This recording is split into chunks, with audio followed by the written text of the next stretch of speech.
With Candace Young off living the high life this week, you're stuck with me, young and restless fans. But don't worry, much. Even though not a lot happened on the show, we still have a lot to talk about. So grab a coffee or a nice Pinot Grigio and let's dive in. Time out. First, can we just pause for a moment to marvel at the fluidity of time in Genoa City? Thursday, for instance, while Devin and Abby were at the jazz club enjoying a wind down, and Chelsea and Billy were at society having dinner with Daniel and Lily, Summer was at Crimson Lights ordering coffee, and Tucker and Ashley were basking in the afternoon sun at the park. So were Devin and Abby day drinking? Were the double daters hitting an early bird special? Was Summer supposedly off to work the night shift? All of the above? I have literally no idea, but I think we should still give credit where it is due. Young and Restless has done the impossible and broken the rules of time and space. Or maybe it's just tossed out the rules for continuity. The element of surprise, removed. Although David Kimball is the blast from the past that I'd have loved to have seen back in action, it was instead Cameron Kirsten who was returned to the canvas in, well, the least shocking way possible.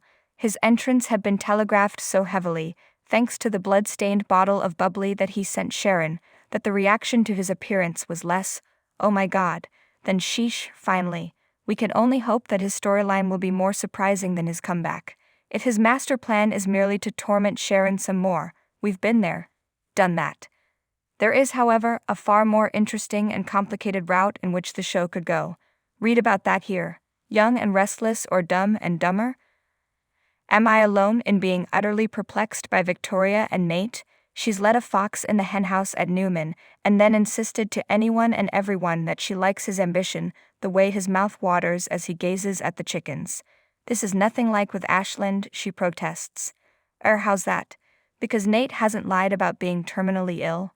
Yet. And another thing, we get told over and over what a shrewd exec Victoria is, but when Nate Googled McCall Industries for her, she reacted as if he'd just invented the wheel. I half expected her to ask him to tell her more about this amazing new invention called the internet. Then again, Nate isn't coming off any brighter than Victoria. He formed some kind of goofy alliance with Audra in which he's promised to help her up the corporate ladder in exchange for. Do I have this right? Her just listening to office gossip about him and the boss? That's such a lame-ass deal, it makes me want to play Monopoly with Nate, just so I can get him to trade me Park Place for Baltic Avenue. But the silliest beat in their plot this week went to his ex, Elena, who, egged on by Audra, marched into Victoria's office to announce that she was quitting the podcast. Oh no, not the podcast. And the lovers could just forget about exercising her non-compete clause. Oh no, she wouldn't go do her podcast somewhere else, would she? The heartbreak, the drama, oof. Elena deserved better than Nate and better than that speech too. Unsolved, perhaps unsolvable mysteries, I'll be generous and call them developments. The show doubled down on its determination to defang Tucker by having him go along with Ashley's fake engagement scenario, even though she's all but got "I'm just not that into you" tattooed on her forehead. Not sure why the powers that be are acting as if, even just from his standpoint, his and Ashley's disastrous marriage was some great love. It wasn't.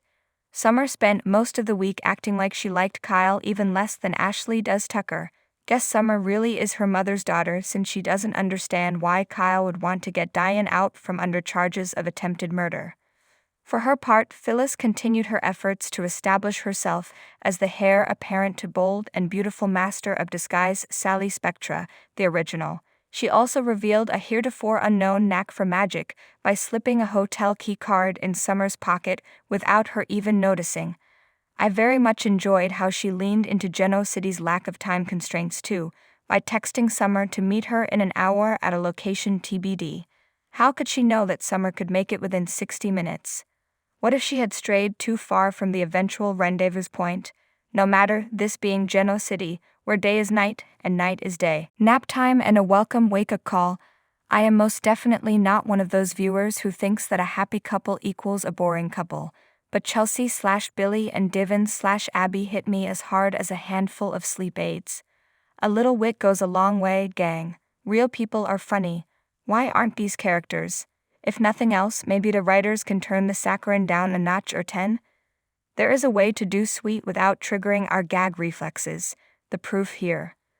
Ironically, Young and Restless proved in the same episodes that it can do sweet without making us retch with the freaking delightful scenes between Lucy, Johnny, and Connor. Let's break it down. First of all, those young actors are hella awesome, adorable and natural, and miraculously able to handle the insanely recap-heavy dialogue they were given. They even made their chat about who's been with whom among their parents lively and fun. Second of all, the hint of a triangle between a clearly decided Connor and older fast friends Johnny and Lucy was precious. More of that, please. Finally, we got some Young to go with the Restless question and no answer session. To close out this edition of Soapbox, allow me to leave you with some things to ponder. Why hadn't the garbage Chance was digging through been picked up since Phyllis Memorial Service? Are Geno City sanitation workers on strike? Why doesn't Geno City have any private eyes? Shouldn't Jack and Kyle have retained some slick gumshoe to investigate Phyllis' death? Speaking of the deceased, can we please stop having her ask, what kind of mother can leave her children? When she is that kind of mother? There's hypocritical, and then there's beating your head against the wall hypocritical. Do I understand this correctly, that Sally and Chloe's entire business plan was to keep hitting up people they know for work until somebody finally threw them a bone? Does anyone care about Victoria and Adam pitting their media companies against one another when there's nothing at stake? At the end of the showdown, they'll both still be richer than all of us combined. Is Ashley's theory that Jack's involvement with Diane reflects poorly on Jabba nonsense?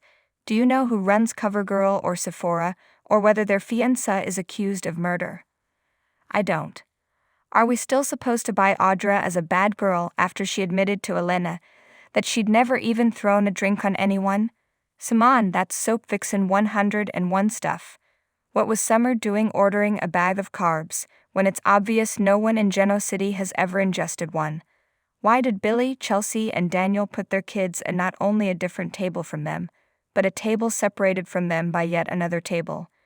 If I were the youngsters, I would have been glad to have sat out the dullest meal on record, but it still seemed damn weird, considering that it was supposed to be some kinda blended family dinner. Finally, and maybe Candy has chuckled at this before, does Sharon always wear higher than high heels to make coffee all day? I guess it makes sense, since she dresses like she's going shopping on Rodeo Drive, even though she's just hawking cake pops. But when I saw those shoes, I was like, really? Sharon, you can be glamorous in sneakers, I promise. Drop your thoughts on the week in the comments below, and